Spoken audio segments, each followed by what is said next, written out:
In this video, we are going to have a look at the following problem statement in which given an array of integers, we find two numbers such that they add up to the specific target number.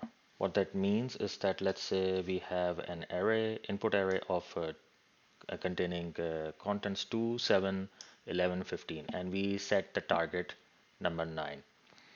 So in that case, 2 plus 7 equals 9. So the program itself should output the indices of the numbers in the array. How does it work?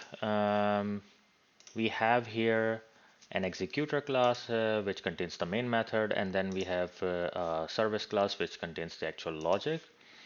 I am calling it the service class via the executor class. That's the whole structure of the project, and if I run Java program, you see the output here. So that's the first statement, find indices of two numbers such that they add up to a specific target number.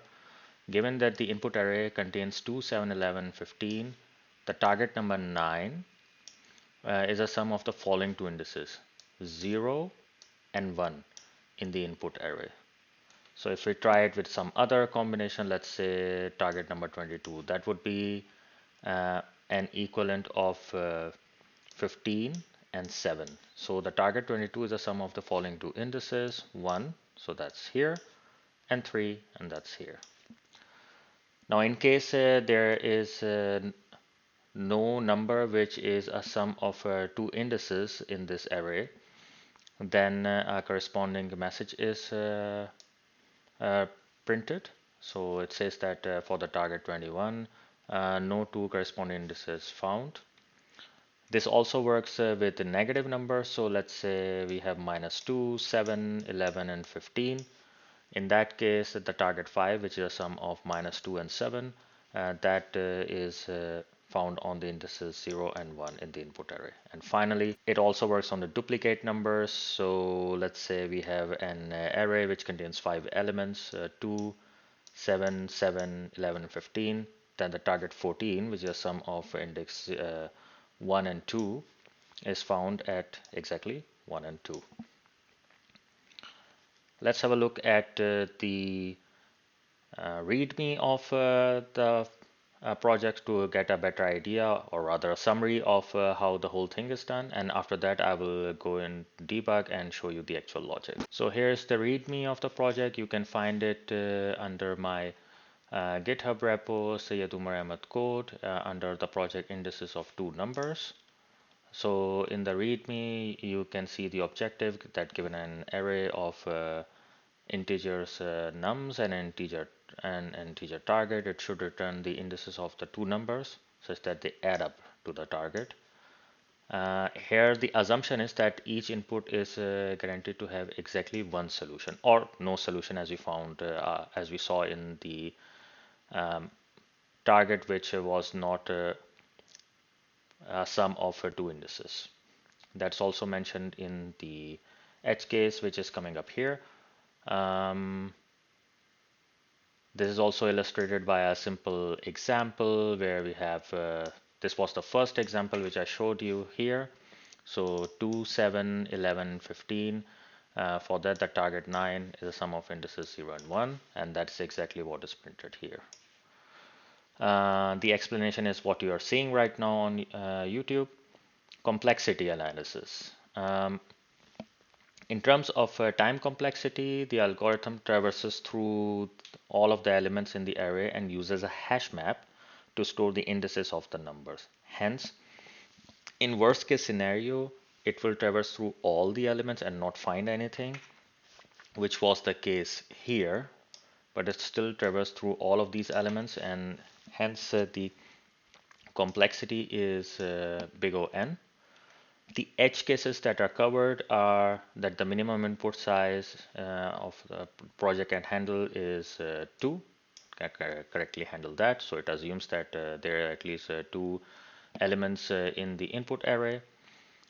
It works with negative numbers. That was the case here, which we have checked. and it also works with duplicate numbers, which is the case here.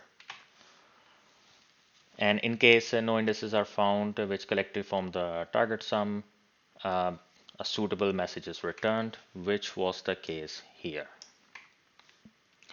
The technology that I have used is Java 11.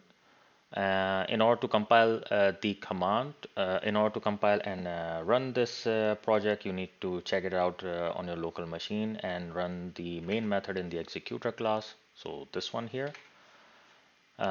You feel free to contribute with me on this project, and you can reach out to me by writing an email on this message, on this email address. Now, the interesting part, how the logic itself looks like. So let's jump in to the indices method here. So this is the method find indices, which contains the logic. It is taking two input parameters, the input array itself, which has the elements that we want to check. So for example, if we take the first happy path, 2, 7, 11, 15, that will end up here. And the target, which is number 9, which will come here. What we do here is we store everything in a hash map. And by doing that, we avoid having the need to use, for example, nested loops here, and hence control the time complexity to big O n. How does the code execute? How will the code execute? We set up hash map, which contains integers, key, and value, which is the complement index map. And then we we iterate through all the items in the input array, and we check the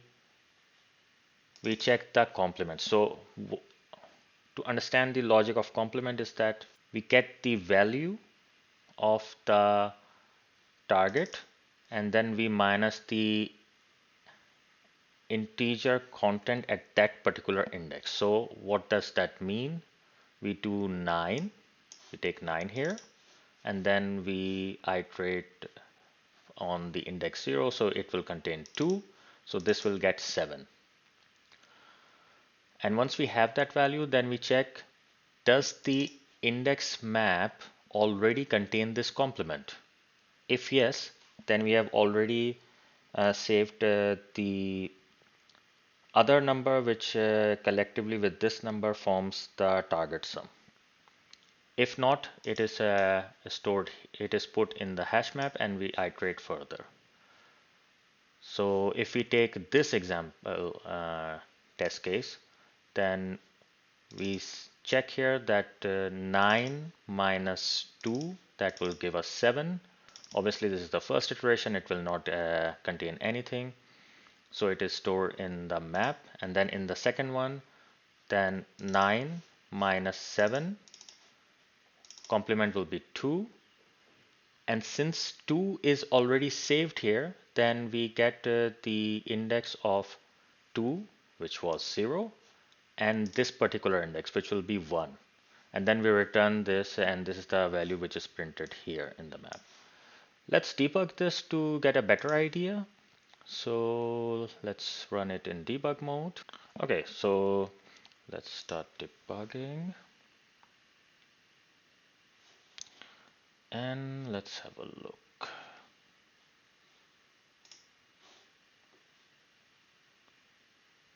So the contents are 2, 7, 11, and 15, and the target that we are after is 9. So in the first one, we are index 0, 9 minus 2, because the index currently is 0, so it will be 7. And then we check, it is 7 already contained as a key in this map? No, because this is the first iteration in the loop. So we save it as a key. Then in the second one, 9 minus 7, because we are currently index 1. So the complement will be 2. And then we check, does the 2 already exist as a key here? Yes, it is stored. So that means that we already have the indices that we are looking for, and in that case, we return the int array where it gets the key, which is the complement. So based on that key, it returns the index, which will be 0, as we see here, because it only contains one entry, and then the index 1. And this is also correct because that is the result that we are expecting. Once again, we display the input array here and then the result. The target 9 is a sum of the following two indices 0 and 1 in the array. Let's have a look at another test case here. Then let's have a look at a failure case, and let's have a look at, let's say, one of the edge cases. Let's take a look at the negative test case. So I let it run. So now we are looking for the target 22. The input array is still the same, so 2, 7, 11, 15, but now the target has changed. It is 22, so it should be a sum of 7 and 15. Let's have a look in the debug mode in the method itself and see if that's exactly the case. So currently we have the complement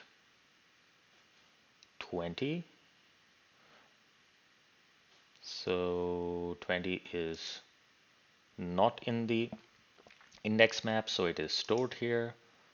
Then we have the, let's put a debug mode, debug breakpoint here as well.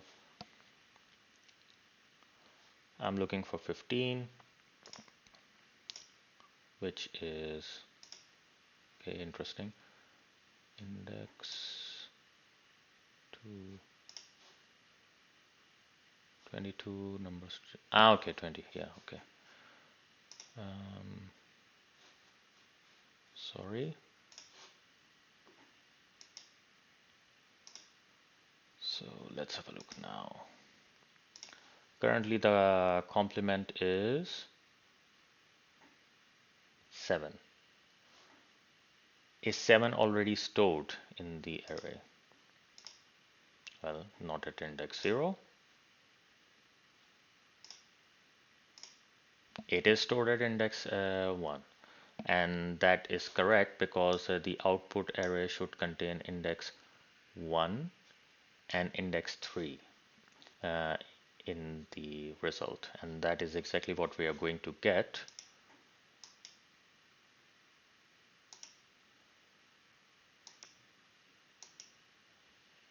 And that's the result that we are displaying here. So let's have a look at a failure case. So let's have a look at the failure case.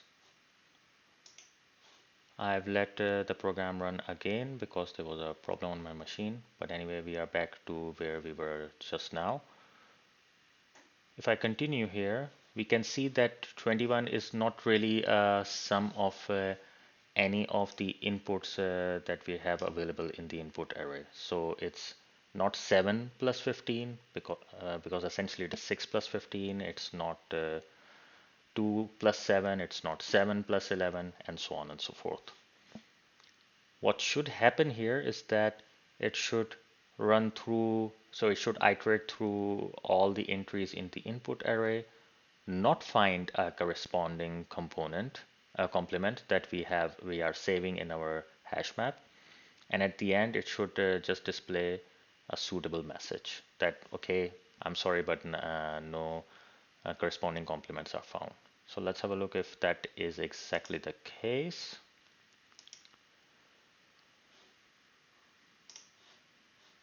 I will put a breakpoint here.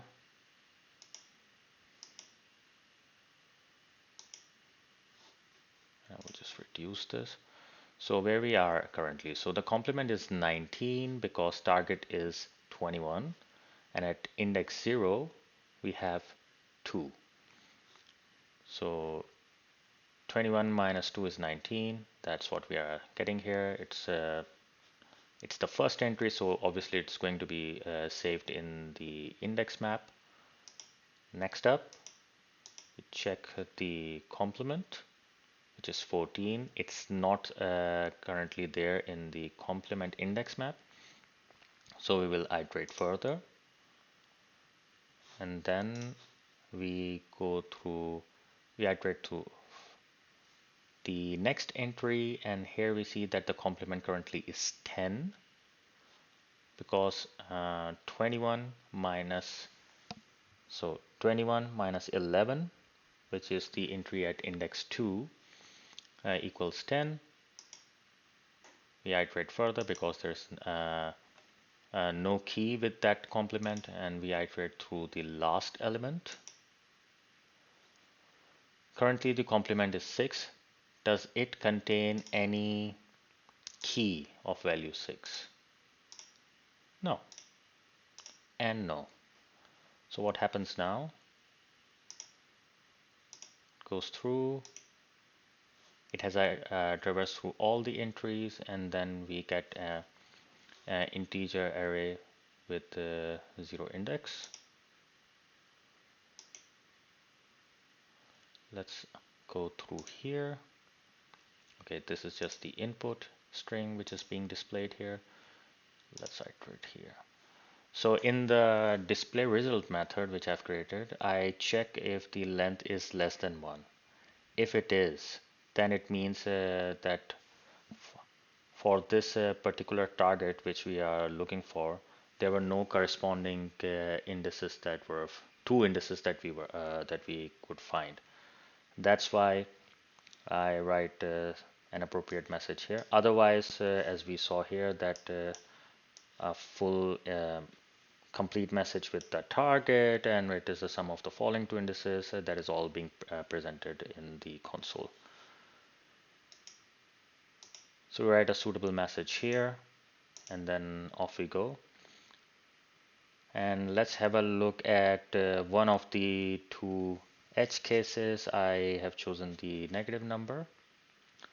So in this scenario, I end up back in the method of finding indices. So what's the complement right now? Complement is 7 because the target that we are looking for is 5, and the index 0 is 7. So, index 0 is minus 2. So 5 minus minus 2 is 7. Since there is nothing here, we save it. We have a look at the next method. Just as a reminder, I have changed the entry here. So previously it was 2, now it is minus 2. So let's have a look now further. I get the complement and it's minus 2.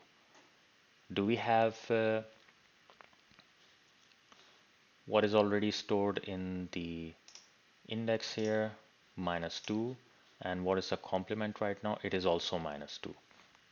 So that means that we already have the other part, or let's say the complement that we are looking for, and the current content at this particular index, which is 1, collectively forms the target that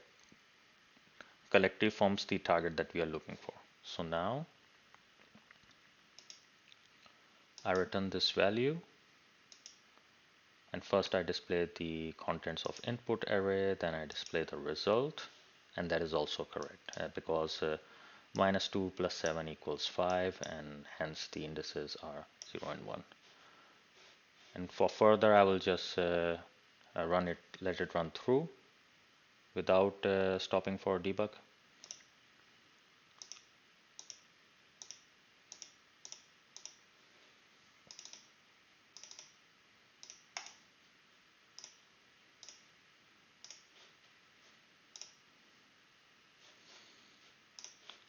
And there we go. That's how this method is structured. Like I said, Since we are using a hash map index instead of a nested for loop, hence the complexity is big O n, because in worst case scenario here, um, we had to loop, we have to traverse all the contents in the array, and that comes out to time complexity of big O n. Hopefully this was interactive for you, and um, be sure to check up on my channel for the upcoming videos. Thank you and have a nice day. Bye.